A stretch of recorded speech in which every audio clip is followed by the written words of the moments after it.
আসসালামু আলাইকুম welcome back to my channel. কেমন আছেন আপনারা সবাই?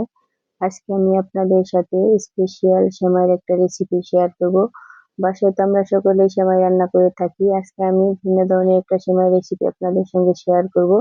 আশা করি রেসিপিটি আপনাদের ভালো লাগবে। প্রথমেই প্যানের মধ্যে 1 চা চামচ ঘি দিয়ে নিচ্ছি। ঘি দেওয়ার পর আমি এখানে বাদাম কুচি ভালোভাবে ভেজে নেব। এখানে আমি 1 টেবিল চামচ কাজু বাদাম কুচি নিয়েছি। বাদামগুলো আমি বেশিক্ষণ ভাজবো না, অল্পক্ষণ ভাজতে হবে, বেশি ভাজলে বাদামগুলো পুড়ে যাবে। বাদামগুলো ভাজা হয়ে গেছে, এখন আমি বাদামগুলোকে প্যান থেকে উঠিয়ে নিব। বাদামের পরিবর্তে আপনারা নারকেল কুড়াটাও ব্যবহার করতে পারেন। একই প্যানেতে আমি 2 চা চামচ ঘি দিয়ে নিচ্ছি। ঘি দিয়ে নেওয়ার পর এখানে আমি সেমাইগুলো দিয়ে দিব। সেমাইগুলো দেওয়ার পর সেমাইগুলোকে ভালোভাবে নেড়েচেড়ে ভেজে নেব। এখানে আমি লাচ্চা সেমাইয়ের 1 প্যাকেট সেমাই থেকে অর্ধেকটা সেমাই নিয়েছি। সেমাইগুলোকে হালকা ভেজে নিতে হবে, বেশিক্ষণ ভাজলে সেমাইগুলো পুড়ে যেতে পারে। সেমাইগুলো ভাজতে ভাজতে যখন সেমাইগুলো দলা পাকিয়ে যাবে তখন বুঝতে হবে যে সেমাই ভাজা হয়ে গেছে। এভাবে সেমাই রান্না করলে একটা শাহি শাহি ফ্লেভার আসে, অনেক ভালো লাগে খেতে। আপনারা লাচ্চা সেমাইয়ের পরিবর্তে এখানে অন্য যে কোনো সেমাই ইউজ করতে পারেন। আমার এখানে সেমাইগুলো ভাজা হয়ে গেছে, দেখেন সেমাইয়ের কালারটাও চেঞ্জ হয়ে গেছে। এখন আমি প্যান থেকে সেমাইগুলোকে নামিয়ে নিব। সেমাইগুলো নামিয়ে নেওয়ার পর এখানে আমি দুধগুলোকে জাল করে নেব। আমি 1.5 লিটার দুধ জাল করে 1 লিটার করে নিয়েছি দুধের ঘনত্বটা বাড়ানোর জন্য। এখন দুধের মধ্যে দিয়ে দিয়েছি সেই ভাজা বাদামগুলো আর 1 টেবিল চামচ কিশমিশ। বাদাম ও কিশমিশ দেওয়ার পর আমি দুধটাকে আরো ভালোভাবে জাল করে নেব। এখানে অ্যাড করে দিব 1 কাপ পরিমাণ কনডেন্সড মিল্ক ও 1 কাপ পরিমাণ গুঁড়া দুধ। অল্প পানি দিয়ে মিশিয়ে এখানে অ্যাড করে দিব। এগুলো দেওয়ার পর মিশিয়ে আমি আরো কিছুক্ষণ দুধগুলো জাল করে নেব।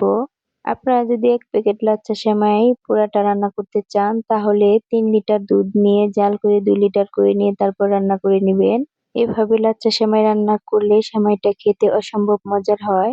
আপনারা অবশ্যই বাসায় একবার ট্রাই করে দেখবেন। সামনে তো ঈদ চলে এসেছে, আমরা তো ঈদে সবাই স্পেশাল কিছু তৈরি করতে চাই। তো আপনারা সবাই এভাবে সেমাই রান্না করে ঈদের দিনে পরিবেশন করতে পারেন। বাসার সবাই খেয়ে অনেক অনেক প্রশংসা করবে। এখানে কনডেন্স মিল্কটা দেওয়ার কারণে অতটা বেশি চিনি দেওয়ার প্রয়োজন হয় না। আপনারা যদি বেশি মিষ্টি খেতে পছন্দ করেন তাহলে 1 টেবিল চামচ চিনি এখানে দিয়ে নিতে পারেন। দুধটা এখন জাল করে নেওয়া হয়ে গেছে। আমি চুলাটা অফ করে দিয়ে পর্যায়ে ভেজে নেওয়া সেমাইগুলোকে এখানে দিয়ে দিচ্ছি। সবগুলো সেমাই এখানে দেওয়ার পর দুধের সাথে ভালোভাবে সেমাইগুলোকে মিশিয়ে নিব। আমাদের এই রান্নাটা যদি আপনাদের কাছে ভালো লেগে থাকে তাহলে আমার এই ভিডিওতে অবশ্যই একটা লাইক করে দিবেন আর আমাদের এই চ্যানেলটাকে সাবস্ক্রাইব করে রাখবেন, যাতে করে নতুন ভিডিও দেওয়ার সঙ্গে সঙ্গে আপনারা পেয়ে যান আর আমার নতুন নতুন রেসিপিগুলো আপনারা শিখে নিতে পারেন। সেমাইটা ঠান্ডা হয়ে যাওয়ার পর আমি আপনাদেরকে সার্ভ করে দেখাবো সেমাইয়ের ঘনত্বটা কেমন হয়েছিল। সেমাইটা সেট হতে 10 থেকে 15 মিনিটের মতো সময় লাগবে।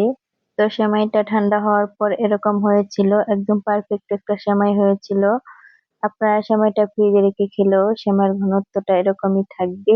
তো ফাইনালি সেমাইয়ের উপরে কিছু কিশমিশ সাজিয়ে দিয়ে আমি সেমাইটাকে সার্ভ করে দেখালাম। এরপর চলে আসবো নতুন কোনো রেসিপি নিয়ে। সবাই অনেক বেশি ভালো থাকবেন। আল্লাহ হাফেজ।